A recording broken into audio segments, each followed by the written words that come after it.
call upon the first negative speaker, Sophia Evans.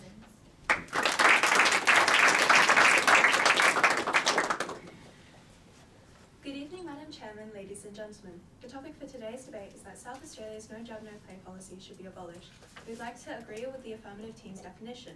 However, we, the negative team, strongly disagree with this statement. Today, as the first speaker, I will be talking to you about duty of care and legal liability, as well as educational integrity. Our second speaker will discuss why children are more susceptible to vaccine-preventable diseases and how these diseases spread. Our third speaker will rebut and summarise our team case. Before I start my points, I would first like to challenge the opposing team's statement. The first affirmative speaker has tried to tell you that no jab, no play unfairly punishes children as well as their parents for their parents' decision. However, this policy is about safety, not punishment. Childcare is a shared space, and every parent expects it to be safe. We already exclude children with head lice or gastro because those conditions spread. Vaccination is no different. In fact, the Australian Medical Association has stated that childcare exclusion is reasonable and necessary to protect vulnerable children. My first point I raise is that childcare centres have a legal duty of care to protect children in their supervision. This is not just a moral responsibility, it is written into law. Under South Australia's Education and Early Childhood Services Registrations and Standards Act 2011, providers must ensure the health, safety and well-being of every child in their care. If children who are unvaccinated attend, they pose an immediate and ongoing risk of transmitting preventable diseases, which means the centre is no longer fulfilling its statutory obligation. Consider diseases like measles, which can spread through the air and remain infectious for up to 2 hours after an infected person leaves the room. In 2019, the World Health Organization reported that measles killed over 207,000 people worldwide, despite being preventable through vaccination. Allowing even one unvaccinated child into a childcare centre, where toys, surfaces, and bodily fluids such as saliva or tears are shared daily, creates conditions where outbreaks can rapidly escalate. This is incompatible with the provider's legal and ethical duty of care. Furthermore, childcare workers themselves are legally required to maintain immunisations for diseases such as whooping cough and measles, Safe Work SAA 2021. To then force them to work every day in close contact with children who are not vaccinated creates a dangerous double standard. Workers are asked to uphold their responsibilities while others are allowed to bypass them. This is not only unfair but also increases workplace stress, with workers fearing that they could carry an illness home to their families. Then there is also the issue of legal liability. If an unvaccinated child infects others, childcare providers could be sued for negligence. For instance, in New South Wales in 2019, a childcare provider was taken to court after a child contracted measles while attending, ABC News 2019. Such cases are not hypothetical, they are real risks with devastating legal and financial consequences. Centres could face lawsuits, reputational damage, and even closure. Therefore, the abolishment of no jab, no play would not only strip institutions of their ability to enforce safety, but also unfairly expose both workers and centres to risk and liability, undermining the very foundation of childcare as a protected, trusted environment. Moving on to my next point, my second focus is that abolishing no jab, no play would undermine educational integrity and equal access to learning opportunities. Childcare is not just babysitting, it is the foundation of early childhood education, where children develop language, social and cognitive skills. The Australian Early Development Census, AEDC 2021, shows that children who attend high-quality early childhood education are more likely to seek at school, complete Year 12, and even secure better employment later in life. When unvaccinated children are excluded from care due to preventable outbreaks, or when centres must shut down temporarily after exposures, it disrupts the crucial period of development. Importantly, such disruptions don't just harm the unvaccinated child, they impact every child in that centre. If one child brings measles or whooping cough into the centre, entire classrooms must be quarantined, teachers must be sent home, and operations must be closed for days or even weeks. In 2019, for example, a Melbourne childcare centre had to close for 10 days after a single measles exposure. That is 10 days of lost learning and 10 days of parents struggling to juggle work and childcare. To put that into an economic perspective, that is an average of $156 a day in South Australia, as cited for careforkids.com.au, with a total of about 40 children per day, which over a course of 10 days is $62,400 lost, which is more than an average childcare worker's annual salary. Additionally, despite being closed, the childcare still has to pay the workers, which is even more money lost. So, Madam Chairman, ladies and gentlemen, in conclusion, no jab, no play is not only a matter of health, but of educational integrity and equal opportunity. Removing it would unfairly penalise families who depend on stable, safe, and uninterrupted early education. Thank you.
welcome the second affirmative speaker, Amelia Murphy.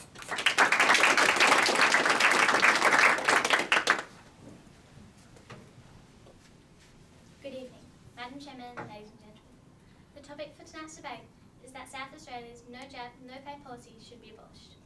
We, the Affirmative team, undoubtedly believe this statement is true. I'll now rebut some flaws in the opposition's case. The first speaker has tried to tell you that childcare centres are perfect places for diseases to spread. However, this is not true. According to the Australian Academy of Science, it is true that childcare centres spread diseases, but only when vaccination rates are low. In South Australia, the vaccination rate for children at the ages of 5, according to the Australian government, is at 93.27%, meaning that diseases are unlikely to spread very much in childcare centres. Now you may be thinking that the reason our rates are so good is because of the policy. However, that is not true because the National Institute of Health states that the policy only made the vaccination rates rise by 0.6%. This proves even more that the policy should be abolished as it is causing more harm than good. Our first speaker, Nevada, has already talked to you about 2 points. About how this policy punishes the child as they suffer from not being able to have the benefits of early childhood centres. She also argued how parents are impacted negatively. I will now discuss 2 points. Firstly, parents deserve the right to choose if their child has a vaccination. According to the Australian Government Attorney General's Department, the Australian Constitution states that we have the right to freedom of opinion and expression. This freedom was made to guarantee that people of Australia do not become disadvantaged due to their values or beliefs. This policy, which essentially says that your child must have the required vaccinations for early childhood education and care services, is not giving families this freedom that the Australian Constitution states, but instead an ultimatum. According to the Australian Family Physician, legal compulsion may impinge on a parent's right to choose what they consider is in the best interest of their child. The dilemma is whether achieving herd immunity justifies for infringing on these rights. Do us Australians really think that herd immunity should be obtained by coercion and punishment? A South Australian case study was performed by Universal Access to Kindy SA, where an uncle of a child died due to a vaccine reaction, and the mother then had a crippling fear for her and her child and did not vaccinate. Due to no jab, no play, the child missed out on all early childhood care and education, as his family did not qualify for an exemption. This is absolutely distressing to hear, as it means that the child was excluded from early learning and missed out on vital opportunities to develop social, economic, emotional, and cognitive skills. This example makes it clear to us that some families are not negligent, but instead they are deeply affected by past medical experiences or concerns, and yet this policy is treating them no differently, thus demolishing their freedom of choice and creating an unfair policy. Now to my second point, that this policy creates an unfair double standard in our society. In 2023, the Australian Government Department of Health and Aged Care stated that adults who provide early childhood education and care for infants and young children are recommended to receive vaccinations every 10 years. However, this is only a recommendation. The staff are not being forced to get these vaccinations. The people that spend constant hours with your children, helping them wash their hands, build blocks, and even feed them, do not need to be vaccinated, but somehow the children do. This double standard that has been created is beyond unacceptable, as children are being penalised, firstly, for a decision that their parents make, and secondly, for a decision that is not even consistently applied to the very adults who care for them. If vaccinations were truly this important for keeping early childhood centres safe, then why are educators not required to follow the same strict rules? According to the Australian Parenting website, Australian children must be fully immunised to attend childcare or preschool, but not for school. As this evidence proves, if your child is unvaccinated, then they'll be excluded from childcare. However, when it comes to primary school, these compulsory rules no longer exist. If this rule is really that important, then why would the rule disappear at the age of 5? This clearly shows that the policy punishes children in their early years while allowing them to enter school without restrictions. In conclusion, Madam Chairman, ladies and gentlemen, we, the Affirmative team, undoubtedly believe that the no jab, no play rule should be abolished. And as Tibetan proverb once said, a child without education is like a bird without wings. For these reasons, we, the Affirmative team, undeniably believe that this policy should be abolished. Thank you.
I call upon the second negative speaker in 0 sorry.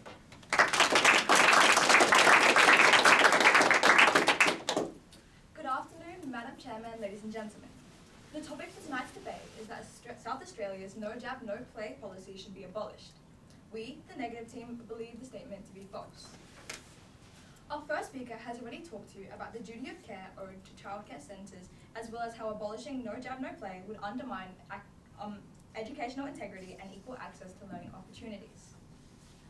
The second affirmative speaker has argued for freedom of choice, but freedom always has limits when it harms others. We don't allow people to smoke in childcare centres because secondhand smoke harms others. Vaccination is the same. The CDC confirms that measles is so contagious that 90% of unvaccinated people exposed will become infected. Parents should strive to make informed decisions in the best interest of their child. Dismissal of proven medical research means one family's choice puts the whole centre at risk. Tonight, I will be presenting 2 points.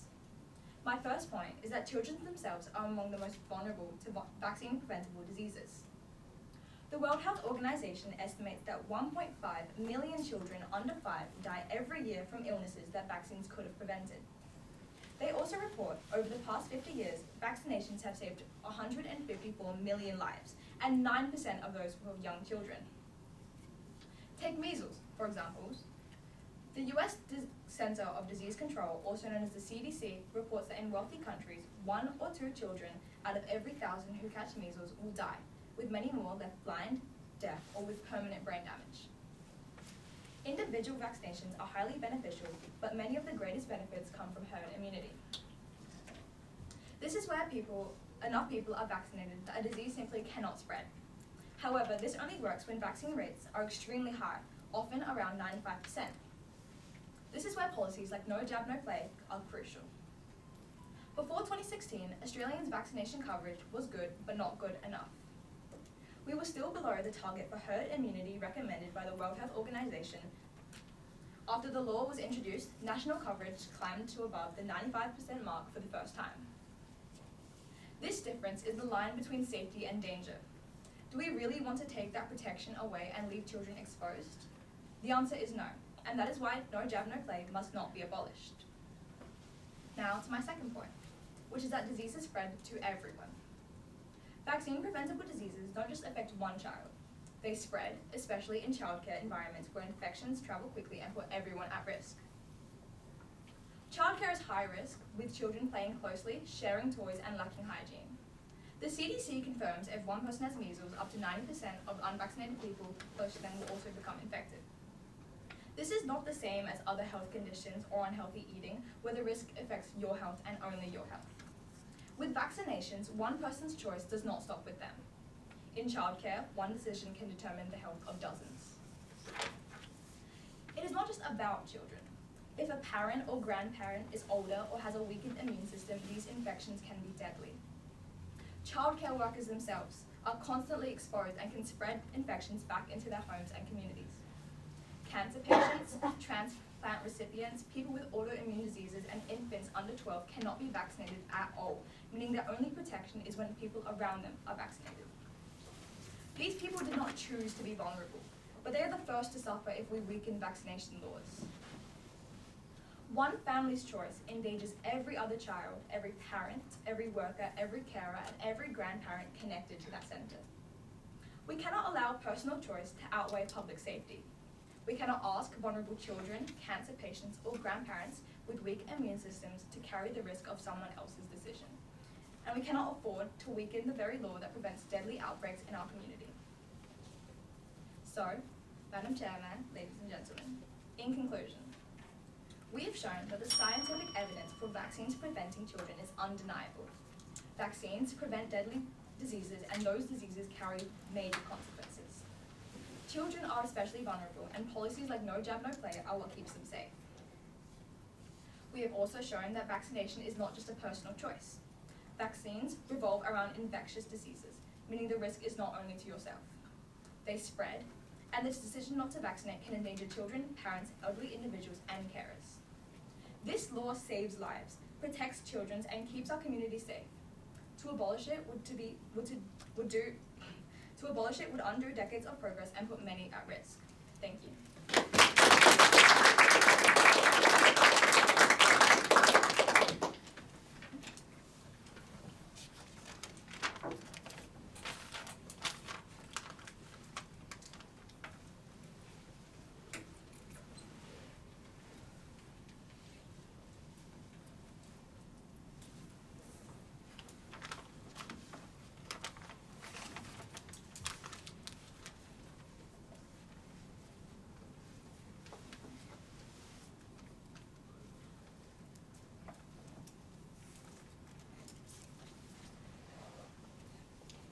I call upon the third affirmative speaker, Lala Harris.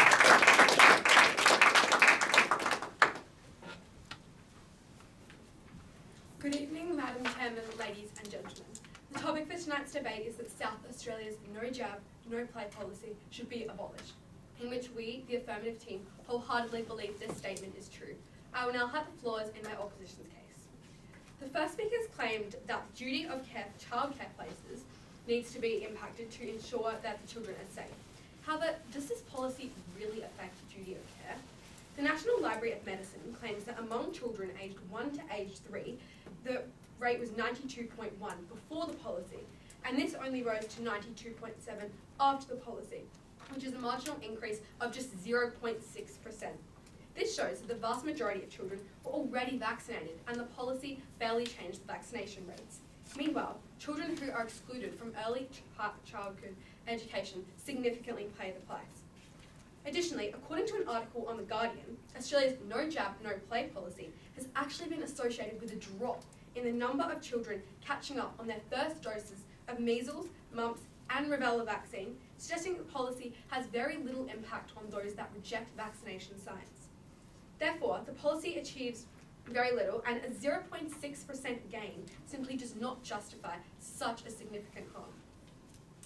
The first speakers claim that the no jab, no play policy prevents disease outbreaks, but this flawed argument exaggerates the policy's impacts and is actually not proven by evidence. The World Health Organization notes that measles and whooping cough outbreaks still occur even with communities with over 90% vaccination rate coverage. This provides evidence that excluding a small number of unvaccinated children from childcare will not prevent disease outbreaks and penalise children without delivering real health benefits. The second speaker has explained that no jab, no play policy ensures safety in early learning. However, this argument is deeply flawed. As our second speaker has explained, if safety were truly the priority, why aren't childcare workers required to vaccinate? According to Dr. Evelyn Lewis from the Australian College of General Practitioners, adults are far more likely than toddlers to spread infectious diseases, yet this policy ignores the risk entirely, thus why it must be abolished. The first speaker has claimed the no jab, no play policy protects public health.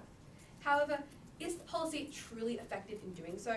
According to Science Direct, an ecological before and after analysis of the vaccine coverage among children under 5 found no statistically significant impact from no jab, no play.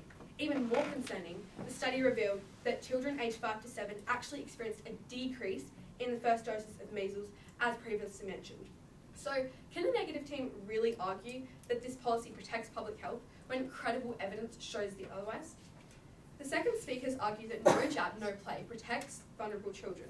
However, this claim is misleading and deeply contradictory. While the policy aims to protect children who cannot be vaccinated for medical reason, it creates a new group of vulnerable children, those excluded from early education. According to the Australian Early Development Census, children who miss out on preschool are far more likely to begin primary school behind and struggle in areas such as literacy, numeracy, and social skills. By stripping children of these opportunities, the policy undermines the very idea of protection. So, to summarise our affirmative team's case, our first speaker, Nevada, said that the policy negatively impacts children, meaning it punishes them for their parents' decisions and denies them the benefits of early learning education. She also explained that parents lose income through this by having to take time off work.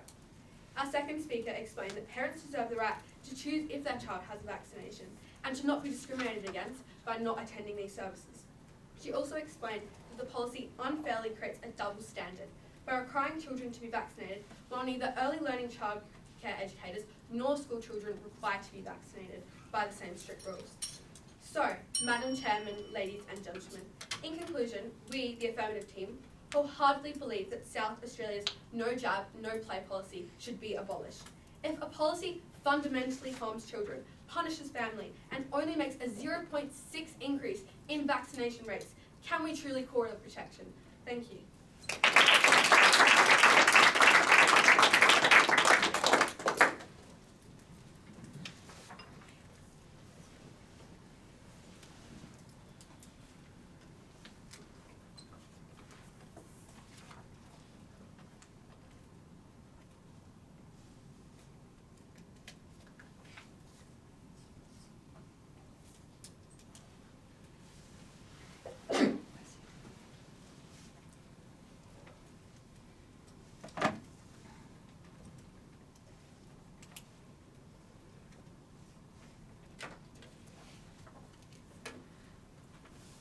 I call upon the third negative speaker, Rubula.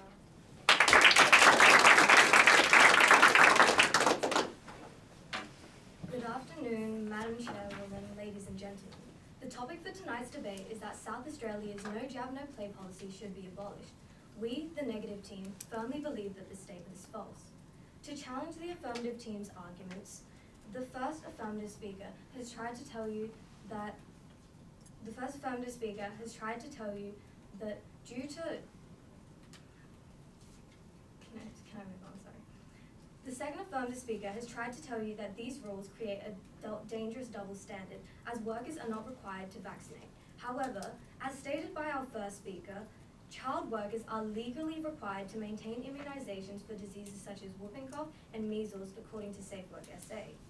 This does create a dangerous double standard because vaccinated workers are asked to work alongside unvaccinated children. The workers' actions are actively working towards the health and safety of the children, whilst the parents are threatening it. To summarize our team case, our first speaker has emphasized how abolishing the policy prevents childcare providers from fulfilling their legal duty of care. Allowing unvaccinated children to attend is a health hazard for others, preventing them from ensuring a safe and healthy learning environment for all children. Institutions can face unfair punishments such as negligence, lawsuits, and fines if children under their care contract a disease. The policy's abolishment expects childcare providers to follow the law and when difficulties arise, become scapegoats for those who don't. Additionally, she highlighted the importance of early childcare education, which risks disruptions in case of disease outbreaks. An unvaccinated child contracting a disease isn't solely a concern for the child, but for the entire childcare centre. Putting a whole centre of kids' early education on hold is disruptive, with no guarantee of it being a solitary consequence. Additionally, asking working class, frontline workers, or single parents who heavily rely on childcare services to find care for their child elsewhere upon little notice not only disrupts the child's education, but the parent's important work. The consequences of one parent's action should not impact the education and stability of every family involved. Furthermore, to reinforce our case, Our second speaker explained that through achieving herd immunity, this policy protects those who are most vulnerable, including children. The No Jab, No Play policy's role in raising Australia's average vaccination rates to above the World Health Organization's recommended 95% has created herd immunity that mitigates the chances of diseases spreading. Over the past 50 years, over 13 million children's lives have been saved through vaccination, yet vaccine-preventable diseases still take the lives of children to today. Abolishing this policy would remove the vital barrier preventing these death rates from rising higher. Furthermore, she stated that the choice parents make not only places their child at risk, but everyone around them. In a close contact environment such as childcare, where children share toys, food, and touch surfaces, disease can spread rapidly, particularly through unvaccinated individuals. Choosing to vaccinate your child not only protects them, but also vulnerable individuals around them, such as elderly, those with weakened immune systems, and all who may not be able to get vaccinated themselves due to medical reasons. An environment where the vulnerable fear their health because of the decisions of the healthier is neither a safe nor fair one. Collectively, we have highlighted how the No Jab, No Play policy not only works to protect children, it provides protection to the vulnerable, the workers, and most importantly, the entire community. Therefore, Madam Chairwoman, ladies and gentlemen, in conclusion, abolishing the policy would allow these fatal diseases into our community, while knowingly leaving our vulnerable citizens defenseless. Thank you.